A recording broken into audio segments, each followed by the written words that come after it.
Hello everyone, this is Mike with TCAT's Deep Vinyl Tracks. I'm going to start doing a new series, or at least try it out and see how it goes, where I take a couple of records from the past, records that were either forgotten about back when they were released for one reason or another, or maybe they were completely overlooked. Um, and most of these are going to come from different bands that are quite popular. Like, for example, today I'm going to highlight an album from the band Journey and another one from the band Ambrosia. Both of these groups have had several hits.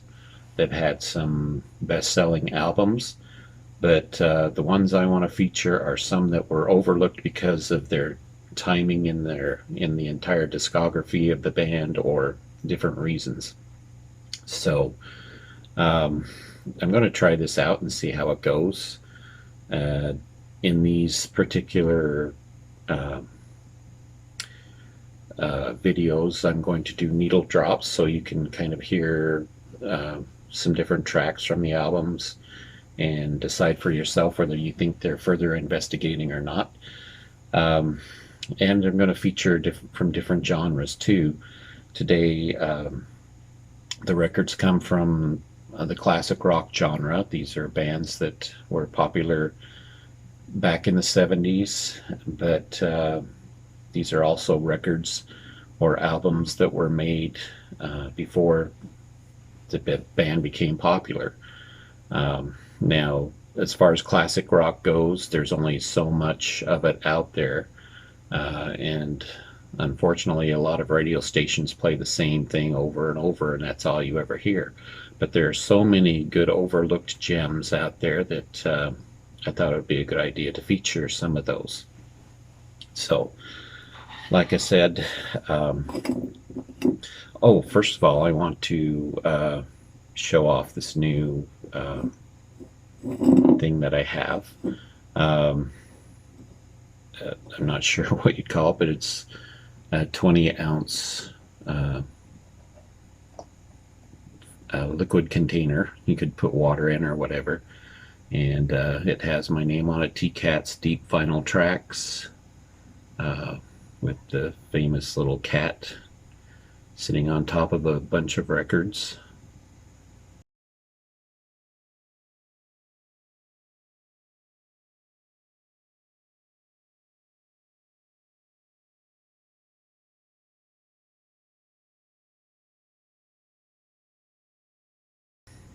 So, anyway, first of all, I want to start off with an album from the band Journey, and that album is called Next. Now, Next was released February 9th of 1977, and it was Journey's third album that they put out. Um, this album was made before uh, Steve Perry was signed to the group, and of course, the first three albums were made without Steve Perry. Steve Perry was signed on after this particular album to give the band a little more of a commercial or radio friendly appeal. Now, of course, Steve Perry has a great singing voice. I have nothing against that, and I don't have anything against Journey's later albums.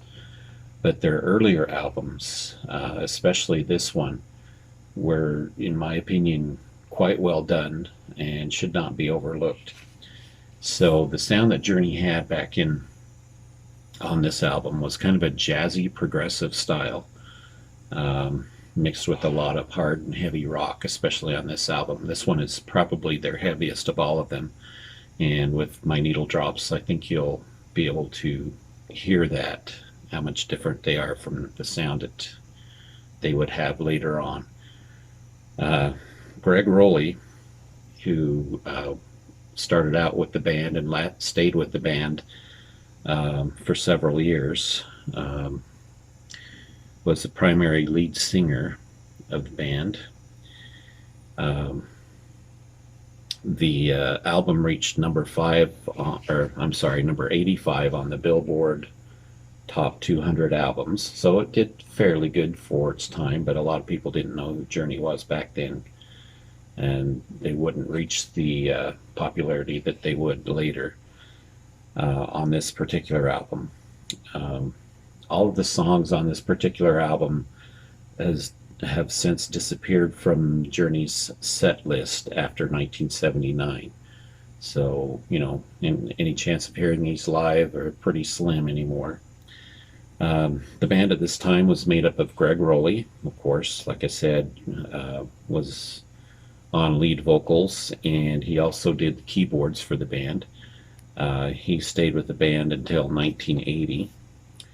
Neil Schon, the only member out of this four-member version of Journey, to continue with the band all through its career. Neil Schon is responsible for electric and acoustic guitars, and also does lead vocals on two of the tracks, I Would Find You and Karma. The rest of the tracks are sung by Greg Rowley, except for one of them, which is all instrumental. Ross Valerie is also with the band. He was on bass and backing vocals. And Ainsley Dunbar, who previous to this was with David Bowie and Frank Zappa, was on drums, and he was with the band until 1978.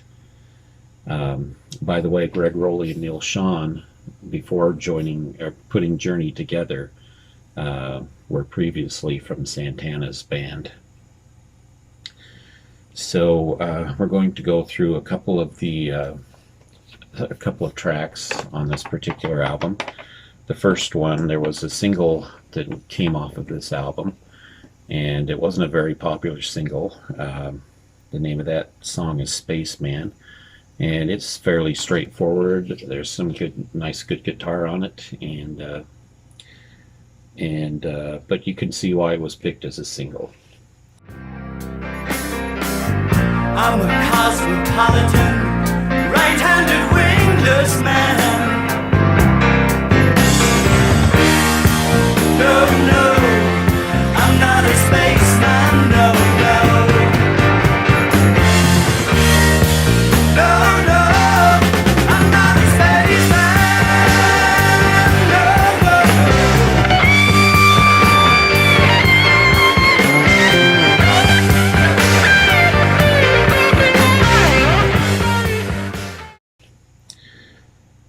Another more louder song, which probably follows more along the lines of how most of the album sounds, is Hustler.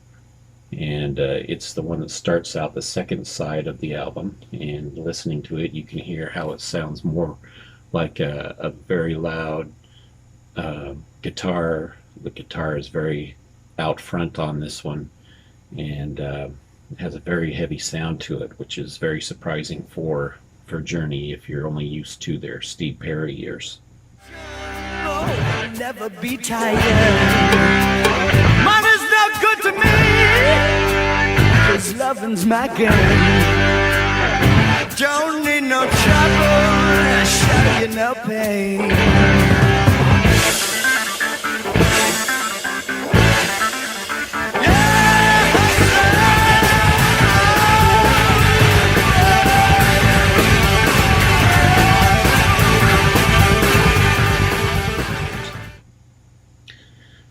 The instrumental on the album is called Nickel and Dime, and you can hear where the jazz influences are a little more prevalent on this particular track.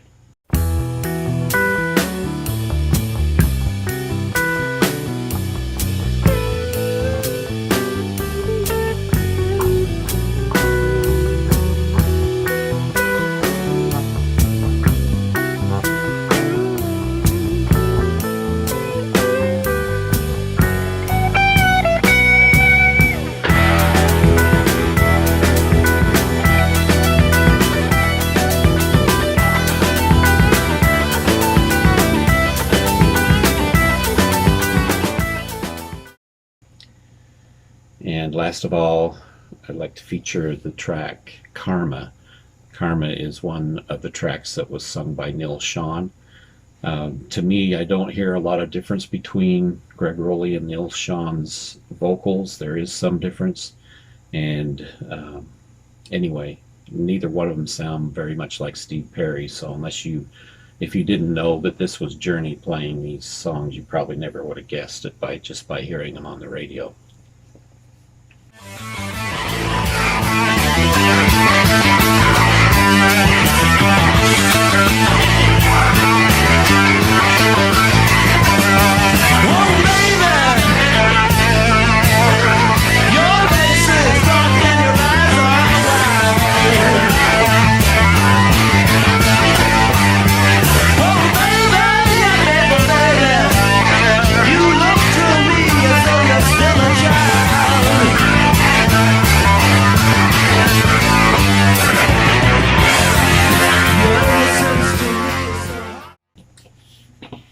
Okay, so the second album I'd like to go over would be Ambrosia's debut album. Ambrosia's debut album was very progressive heavy, and most people know Ambrosia's biggest hits that would come along later were very MOR, soft rock friendly. You'd hear them on the radio all the time. But before they were a soft rock band, they were really a great progressive rock band. And you can really hear that on this particular album. I'm going to feature 4 songs off of this one also. But this particular album was nominated for a Grammy for Best Engineered Recording. Alan Parsons was the mixdown engineer for this album, and you can really hear his influence on this. This album is probably one of my all-time favorite albums. It would put it easily in one of my top 10 favorite albums. Just one that I really love a lot. Ambrosia consisted of David Pack, who has been the lead vocalist throughout all of Ambrosia's discography, and he also does guitar on this. Christopher North is on keyboards and backing vocals. Joe Puerta was on bass, and he also does lead vocals on 2 of the songs, and also does co-lead vocals with David Pack on 2 other songs on this album. And he also does backing vocals.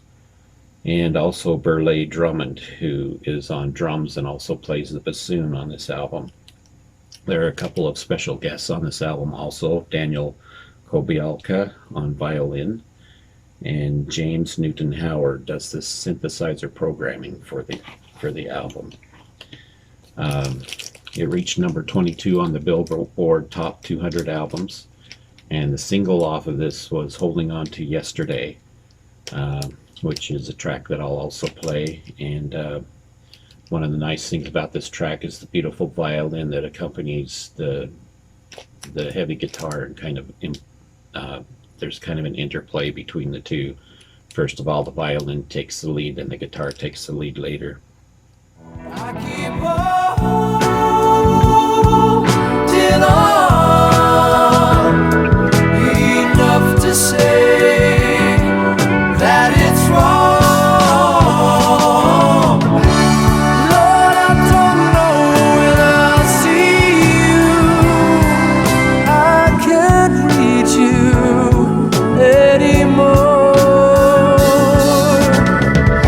Well, if I'd only known I need you, then I'd keep you like before.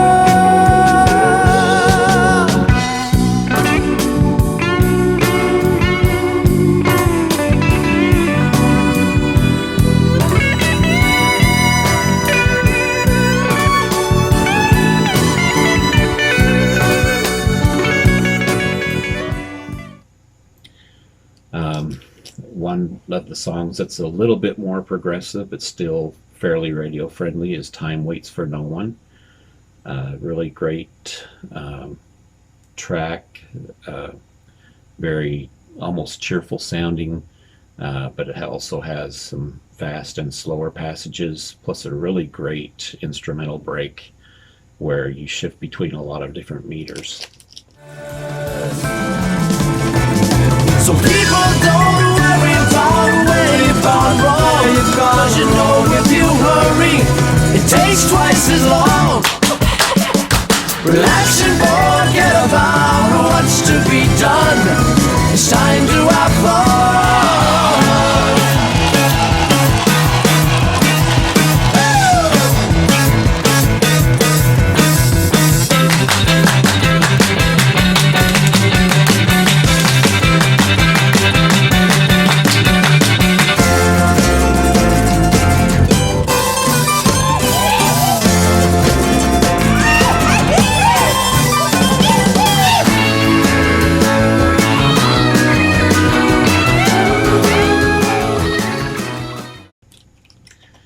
The two most progressive songs on this, the first one is Mama Frog, a very progressive song. It even has a section in the middle of it where the poem Jabberwocky by Lewis Carroll is recited, along with some interesting sound effects and very dramatic recitation of the poem, and some very interesting music that goes along before and after it.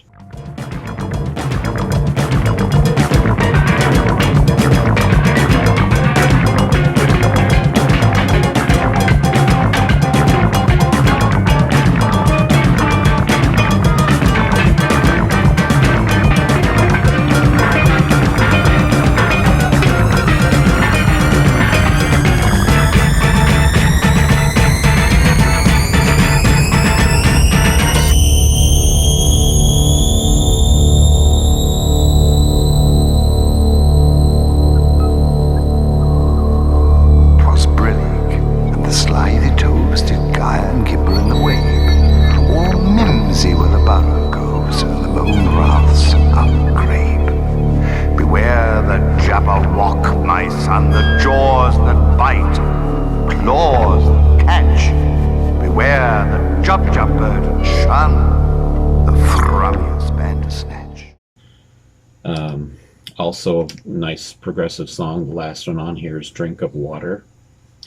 That particular track features a very exciting organ solo, and probably one of the best solos in rock music, or at least it should be up there with one of the best. And a really great, strong song. That one is, the lead singer on that one is Joe. And anyway, that's it. Slipped away like water in the sand.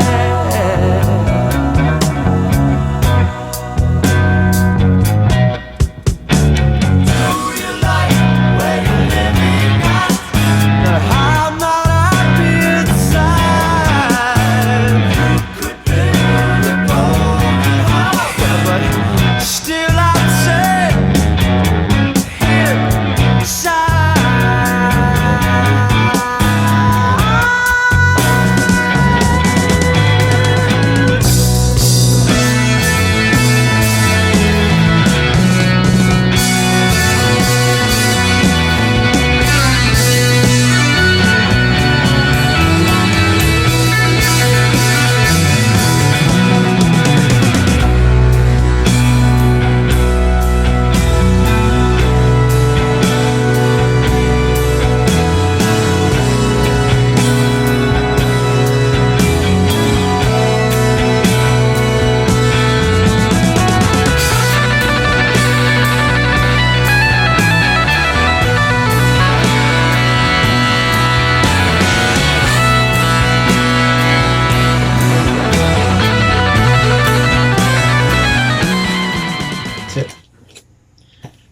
So I hope you enjoyed that. Let me know what you think. I would like to do more of these videos, perhaps even make it a regular feature on my channel. So if you have any suggestions or any other ideas, let me know. But I have in mind several different albums that I can feature on this particular topic. So Let me know what you think, and feel free to make any comments down below. Thank you for watching, and we'll talk to you later.